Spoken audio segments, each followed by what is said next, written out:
ஆகாஷ்வாணி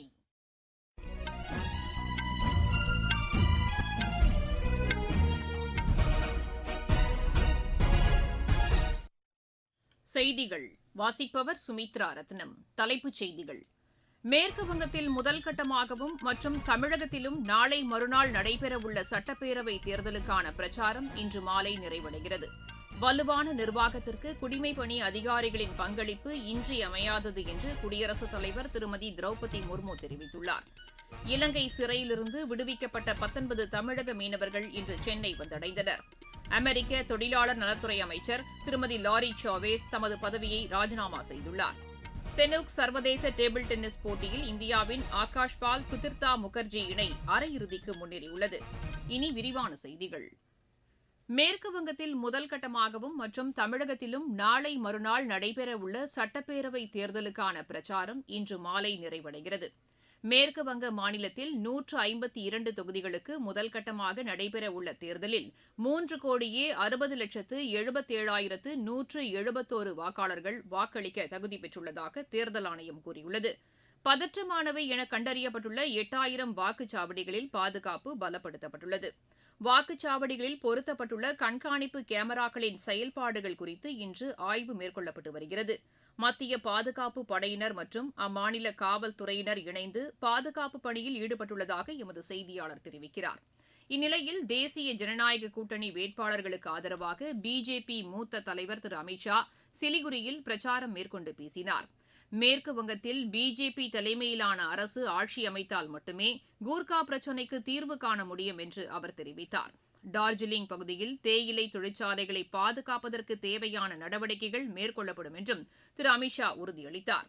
திரிணாமுல் காங்கிரஸ் கட்சியின் மூத்த தலைவர் செல்வி மம்தா பானர்ஜியும் தீவிர வாக்கு சேகரிப்பில் ஈடுபட்டு வருகிறார். இதேபோல் தமிழகத்தில் 234 தொகுதிகளுக்கு நடைபெறவுள்ள சட்டப்பேரவைத் தேர்தலுக்கான பிரச்சாரமும் இன்று மாலை நிறைவடைகிறது.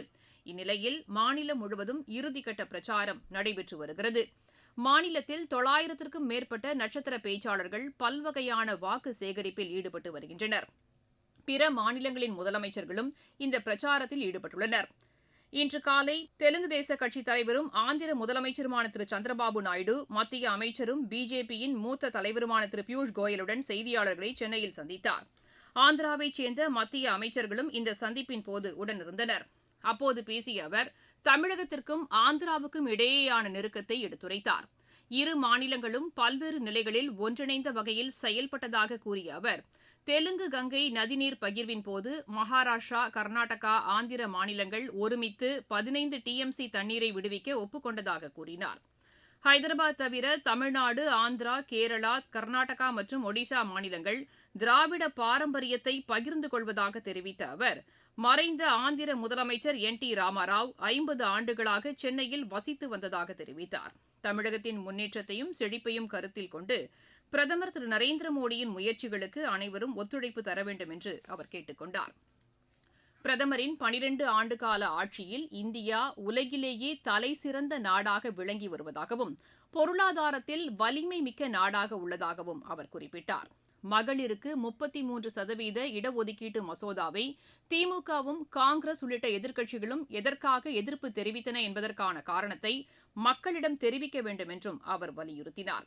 மக்கள் தொகையின் அடிப்படையிலான தொகுதி மறுவரையறையில் எந்த மாநிலத்திற்கும் பாதிப்பு இல்லை என்று சுட்டிக்காட்டிய அவர் மக்கள் தொகை அடிப்படையில் தென் மாநிலங்களுக்கு 2 மடங்கு கூடுதல் இடங்கள் ஒதுக்கீடு செய்யப்படுவதே உண்மை என்றார். எதிர்க்கட்சிகள் இதனை மறுப்பதற்கான காரணம் என்ன என்று கேள்வி எழுப்பிய அவர் கூடுதல் தொகுதிகள் மட்டுமின்றி பெண்களுக்கு 33% இடஒதுக்கீடு இதில் உள்ளது என்ற உண்மையை திமுக, காங்கிரஸ் கட்சிகள் மறைத்துள்ளதாகவும் பெண்களுக்கு எதிர்க்கட்சிகள் துரோகம் செய்துள்ளதாகவும் குறிப்பிட்டார். தேசிய குடிமைப்பணிகள் தினம் இன்று கொண்டாடப்படுவதையொட்டி குடியரசுத் தலைவர், குடியரசு துணைத் தலைவர், பிரதமர் உள்ளிட்ட தலைவர்கள் வாழ்த்து தெரிவித்துள்ளனர். குடியரசுத் தலைவர் திருமதி திரௌபதி முர்மு வெளியிட்டுள்ள சமூக வலைதள பதிவில் வலுவான நிர்வாகத்திற்கு குடிமைப்பணி அதிகாரிகளின் பங்களிப்பு இன்றியமையாதது என்று தெரிவித்துள்ளார். மக்கள் நலத்திட்டங்களை உருவாக்கி நடைமுறைப்படுத்துவதில் குடிமைப்பணி அதிகாரிகள் திறம்பட செயலாற்றி வருவதாகவும் அவர் கூறியுள்ளார். குடியரசு துணைத் தலைவர் திரு சி.பி. ராதாகிருஷ்ணன் வெளியிட்டுள்ள பதிவில் குடிமைப்பணி அதிகாரிகளின் அர்ப்பணிப்பு மற்றும் சேவையை பாராட்டியுள்ளார். பிரதமர் திரு நரேந்திர மோடி விடுத்துள்ள செய்தியில், சிறந்த நிர்வாகம் மற்றும் நாட்டின் கட்டமைப்பை வலுப்படுத்த குடிமைப்பணி அதிகாரிகள் இந்நாளில் உறுதியேற்க வேண்டும் என்று கேட்டுக் கொண்டுள்ளார். மத்திய உள்துறை அமைச்சர் திரு அமித் ஷா வெளியிட்டுள்ள சமூக வலைதள பதிவில், அரசின் திட்டங்களை செயல்படுத்துவதில் குடிமைப்பணி அதிகாரிகளின் பங்களிப்பு மிகவும் முக்கியமானது என்று குறிப்பிட்டுள்ளார். ஆதி சங்கராச்சாரியாரின் ஜெயந்தியையொட்டி பிரதமர் திரு நரேந்திர மோடி மரியாதை செலுத்தியுள்ளார். இதுகுறித்து அவர் வெளியிட்டுள்ள சமூக வலைதள பதிவில், ஆதி சங்கராச்சாரியாரின் அத்வைத வேதாந்த போதனைகள் உலக மக்களுக்கு எப்போதும் வழிகாட்டியாக திகழ்வதாக குறிப்பிட்டுள்ளார். நாட்டில் ஆன்மீக தலங்களை அமைத்து ஆன்மீக எழுச்சிக்கு வழிவகை செய்தவர் ஆதி சங்கராச்சாரியார் என்று பிரதமர் புகழாரம் சூட்டியுள்ளார். நடப்பாண்டில் தபால் துறை இதுவரை 15,296 கோடி ரூபாய் வருவாய் ஈட்டியுள்ளதாக மத்திய அமைச்சர் திரு ஜோதிராதித்ய சிந்தியா தெரிவித்துள்ளார். இது தொடர்பாக அவர் வெளியிட்டுள்ள சமூக வலைதள பதிவில், கடந்த ஆண்டின் இதே காலகட்டத்துடன் ஒப்பிடுகையில் 16% அளவிற்கு அதிக வருவாய் ஈட்டப்பட்டுள்ளதாக குறிப்பிட்டுள்ளார். நீங்கள் கேட்டுக் கொண்டிருப்பது ஆகாஷ்வாணியின் செய்தி அறிக்கை.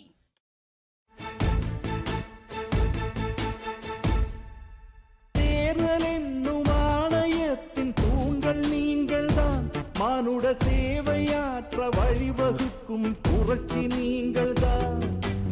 அரசு என்னும் எந்திரத்தின் இதயம் நீங்கள்தான். நிறுவும் ஆட்சி என்னும் கிழக்கில் தோன்றும் உதயம் நீங்கள்தான். உன் போட்டு உணர்த்தும் வலிமை, இந்த நாட்டை காக்கும் தலைமை, உன் பிறப்பை பேசும் பெருமை, உந்தன் பிறந்த வாக்கு உரிமை. ஒரு புதிய உலகை படைக்க உனக்கு வாசல் திறந்திருக்கு. எழுந்து வா, வாழும் வாழ்வை வெல்ல தீர்ப்பு சொல்ல கருப்பு மைய நெருப்பு ஆயுதம். திறந்து வா, ஒரு வாக்கு கூட விடுபடாமல் காக்கும் மக்கள் நாட்டின் பெருமிதம். இலங்கை சிறையிலிருந்து விடுவிக்கப்பட்ட 19 தமிழக மீனவர்கள் இன்று சென்னை வந்தடைந்தனர். எல்லை தாண்டி மீன் பிடித்ததாக கூறி கடந்த மார்ச் மாதம் இலங்கை கடற்படையினரால் கைது செய்யப்பட்ட இந்த மீனவர்கள் அந்நாட்டு சிறையில் வைக்கப்பட்டனர். மத்திய மாநில அரசுகள் மேற்கொண்ட நடவடிக்கைகளுக்கு பிறகு இவர்கள் விடுவிக்கப்பட்டுள்ளனர். 30 மீனவர்கள் இந்திய தூதரகத்தில் ஒப்படைக்கப்பட்ட நிலையில் ராமநாதபுரத்தைச் சேர்ந்த 19 மீனவர்கள் தாயகம் திரும்பியுள்ளனர். அமெரிக்க தொழிலாளர் நலத்துறை அமைச்சர் திருமதி லாரி சாவேஸ் தமது பதவியை ராஜினாமா செய்துள்ளார். அமெரிக்க அதிபர் திரு டொனால்டு டிரம்ப் தலைமையிலான அமைச்சரவையிலிருந்து கடந்த 2 மாதங்களில் ராஜினாமா செய்யும் 3வது அமைச்சர் ஆவார். வெள்ளை மாளிகை செய்தி தொடர்பாளர் ஸ்டீவன் வெளியிட்டுள்ள அறிக்கையில், தனியார் துறையில் பணியாற்ற உள்ளதால் இந்த முடிவை திருமதி லாரி சாவேஸ் மேற்கொண்டதாக தெரிவித்துள்ளார். கோடைக்காலத்தை முன்னிட்டு நாடு முழுவதும் 18,262 சிறப்பு ரயில் சேவைகள் இயக்கப்பட உள்ளதாக ரயில்வே அறிவித்துள்ளது. நாகர்கோவிலில் இருந்து இன்று மாலை 4 மணிக்கு புறப்படும் சிறப்பு ரயில் திருவனந்தபுரம், கோட்டயம், திருப்பூர், ஈரோடு வழியாக மறுநாள் காலை 11:45க்கு சென்னை வந்தடையும். மறுமார்க்கத்தில் சென்னை எழும்பூரிலிருந்து நாளை பிற்பகல் மணி 1:25க்கு புறப்படும் சிறப்பு ரயில் விழுப்புரம், திருச்சி வழியாக அடுத்த நாள் அதிகாலை மணி 2:30க்கு நாகர்கோவில் சென்றடையும். இஸ்ரேல் லெபனான் இடையேயான 2ஆம் கட்ட பேச்சுவார்த்தை நாளை மறுநாள் நடைபெறவுள்ளதாக அமெரிக்கா தெரிவித்துள்ளது. கடந்த 14ஆம் தேதி அமெரிக்காவில் நடைபெற்ற முதல்கட்ட பேச்சுவார்த்தையில் அமெரிக்காவுக்கான இஸ்ரேல் தூதர் யாஷே லேட்டர் மற்றும் லெபனன் தூதர் நடா ஹமடே பங்கேற்றதாக அமெரிக்க வெளியுறவுத்துறை அமைச்சகம் தெரிவித்துள்ளது. அமெரிக்க வெளியுறவுத்துறை அமைச்சர் மார்க்கோ ரூபியோவும் பங்கேற்ற இந்த பேச்சுவார்த்தை ஆக்கப்பூர்வமாக அமைந்ததாக அந்நாட்டு வெளியுறவுத்துறை செய்தி தொடர்பாளர் கூறியுள்ளார். செனோக் சர்வதேச டேபிள் டென்னிஸ் போட்டியில் இந்தியாவின் ஆகாஷ் பால், சுதிர்தா முகர்ஜி இணை அரையிறுதிக்கு முன்னேறியுள்ளது. கலப்பு இரட்டையர் பிரிவு காலிறுதி ஆட்டத்தில் இந்த இணை 6-11, 8-11, 11-7, 11-8, 11-7 என்ற செட் கணக்கில் பெலாரஸின் நிகான் ஷட்டோவ், ஸ்லோவேக்கியாவின் நட்டாலியா கிரிகில்கோவா இணையை வென்றது. மாஸ்கோவில் நடைபெற்ற சர்வதேச உஷு சாம்பியன் போட்டியில் இந்தியா 11 தங்கம், 6 வெள்ளி மற்றும் ஒரு வெண்கலப் பதக்கத்தை வென்றது. மீண்டும் தலைப்புச் செய்திகள். மேற்கு வங்கத்தில் முதல் கட்டமாகவும் மற்றும் தமிழகத்திலும் நாளை மறுநாள் நடைபெறவுள்ள சட்டப்பேரவை தேர்தலுக்கான பிரச்சாரம் இன்று மாலை நிறைவடைகிறது. வலுவான நிர்வாகத்திற்கு குடிமைப்பணி அதிகாரிகளின் பங்களிப்பு இன்றியமையாதது என்று குடியரசுத் தலைவர் திருமதி திரௌபதி முர்மு தெரிவித்துள்ளார். இலங்கை சிறையிலிருந்து விடுவிக்கப்பட்ட 19 தமிழக மீனவர்கள் இன்று சென்னை வந்தடைந்தனர். அமெரிக்க தொழிலாளர் நலத்துறை அமைச்சர் திருமதி லாரி சாவேஸ் தமது பதவியை ராஜினாமா செய்துள்ளார். செனூக் சர்வதேச டேபிள் டென்னிஸ் போட்டியில் இந்தியாவின் ஆகாஷ் பால் சுதிர்தா முகர்ஜி இணை அரையிறுதிக்கு முன்னேறியுள்ளது. செய்தியறிக்கை நிறைவடைகிறது.